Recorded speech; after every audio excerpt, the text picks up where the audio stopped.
My coworker wants to name both her twin boys Sean, but her last name is also Sean, so I called her idiotic because she'll have two kids named Sean who are going to get bullied the second they start growing up. I cannot believe that there is a split opinion for this at my office, but here we go. A coworker of mine, 39F, recently had twin boys after a long battle with infertility. She has made her first appearance into the office with her new babies to introduce them to our team. When asked what she had named the boys, as up until this appearance she was undecided, she told me that she was naming them Sean.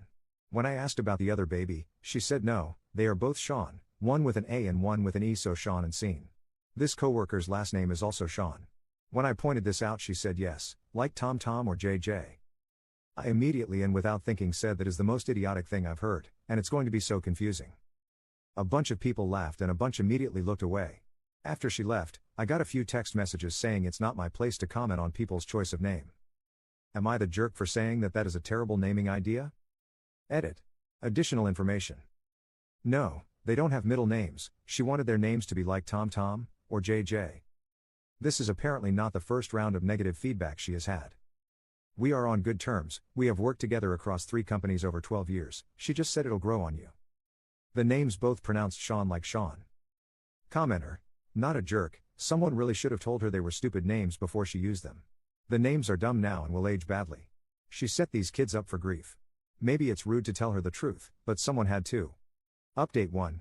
My coworker's husband, who is also a coworker, saw the post last night.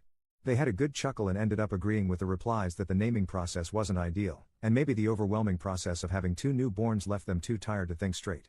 Despite the fact they had already sent off the paperwork to Birth, Deaths and Marriages office, the place you lodge births for in Australia, they called up the Brisbane office and the paperwork had only been provisionally processed, due to Christmas time, and they have used this time to reassess.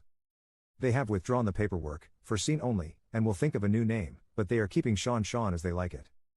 I have also been reported to HR for making this Reddit post, not by the parents, they think it's hilarious, so well, if it isn't the consequences of my actions. They also want everyone to know that calling her an idiot isn't the worst thing I've said to her this year, and while I'll definitely that's more of an in general thing than tied to this situation. Happy holidays to everyone. Update 2. A lot of people wanted an update post my meeting with HR for whatever reason, so here it is, but as expected it was underwhelming. Met with HR yesterday, 10th, meeting was pretty brief and definitely a waste of everyone's time. They asked if I were aware of the company's social media policy. I said I was, and I am fairly confident that I have not breached it.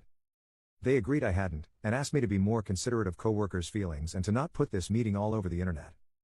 I said I'll definitely be doing an update and that I'll be sure to not call the next person naming their child Scene Sean an idiotic. Again, I work in banking and while there is a long way to go with fixing the culture across every banking organization, I think HR was just doing their thing, and making sure I'm on notice in case I don't know, take a photo of me stealing candy from a baby while wearing the company logo or something.